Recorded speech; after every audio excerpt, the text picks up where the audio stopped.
ನಮಸ್ಕಾರ ರೀ ಸ್ನೇಹಿತರೆ. ಏನು ಗೊತ್ತಾ, ಒಂದಿನ ನಾನು ಊರಿಗೆ ಹೊಟ್ಟಿದ್ರಿ ಟ್ರೈನಲ್ಲಿ, ನಮ್ಮೂರಿಗೆ ಬೀದರ್ಗೆ ಹೋಗ್ಬೇಕಾದ್ರೆ ಒಂದು ಸೀಟಲ್ಲಿ ಎಲ್ಲ ಕೂತಿದ್ರು 4-5 ಜನ. ಅದರಲ್ಲಿ ಒಬ್ಬರು ಕೇಳಿದ್ರು ಏನು ಕೆಲಸ ಮಾಡ್ತಿದ್ರಿ ಅಂತ.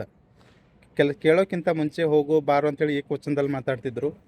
ಕೆಲಸ ಮಾಡಬೇಕಾದ್ರೆ ಹಿಂಗೆ ಒಂದು ದೊಡ್ಡ ವೃತ್ತಿ ಅಥವಾ ದೊಡ್ಡ ಜಾಬಲ್ಲಿ ಇದ್ದೀನಿ, ಇಷ್ಟು ಸಂಬಳ 1 ಲಕ್ಷ ಸಂಬಳ ಇದೆ ಅಂತೇಳಿ ಆ ವ್ಯಕ್ತಿ ಹೇಳಿದ ತಕ್ಷಣ ಆಮೇಲೆ ಅವ್ರನ್ನ ಏಕವಚನದಲ್ಲಿ ಮಾತಾಡ್ತಿದ್ದವರೇ ಹಾಗೆ ಸರ್ ಹೀಗೆ ಸರ್ ಅಂತ ಮಾತಾಡೋಕ್ಕೆ ಸ್ಟಾರ್ಟ್ ಮಾಡಿದ್ರು.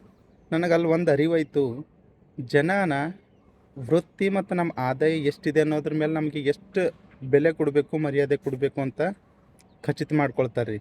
ಅಲ್ಲಿ ಅಷ್ಟೇ ಅರ್ಥ ಆಗಿದ್ದು ನನಗೆ.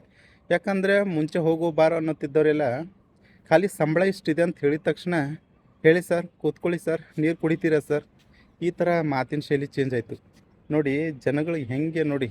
ಅದಕ್ಕೆ ನಾನು ಪ್ರತಿ ಸಲ ಏನು ಕೆಲಸ ಮಾಡ್ತೀರಾ ಅಂದರೆ ಹೇಳೋಕ್ಕೆ ಮನಸ್ಸಾಗಲ್ಲ ಸ್ನೇಹಿತರೆ. ಯಾಕಂದರೆ ಕೆಲಸ ಚಿಕ್ಕದಲ್ಲಿ ದೊಡ್ಡದಲ್ಲಿ ಎಲ್ಲ ಕೆಲಸಗಳು ಒಂದೇ. ಅದಕ್ಕೋಸ್ಕರ ಕೆಲಸದ ಮೇಲೆ ಯಾರಿಗೂ ಮರ್ಯಾದೆ ಕೊಡಬಾರ್ದು, ಹಣದ ಮೇಲೆಲ್ಲ ನಮ್ಮ ಮನುಷ್ಯತ್ವಕ್ಕೆ ಅನುಗುಣವಾಗಿ ಎಲ್ಲರನ್ನ ಮರ್ಯಾದೆ ಕೊಟ್ಟು ಮಾತಾಡಬೇಕು, ಮರ್ಯಾದೆನೂ ತೊಗೊಳ್ಬೇಕು. ನಾವು ಹಣ ಇದ್ದವ್ರನ್ನೇ ಕೊಡ್ತೀನಿ ಅನ್ನೋದು ಭಾಳ ತಪ್ಪು ಸ್ನೇಹಿತರೆ. ಧನ್ಯವಾದ.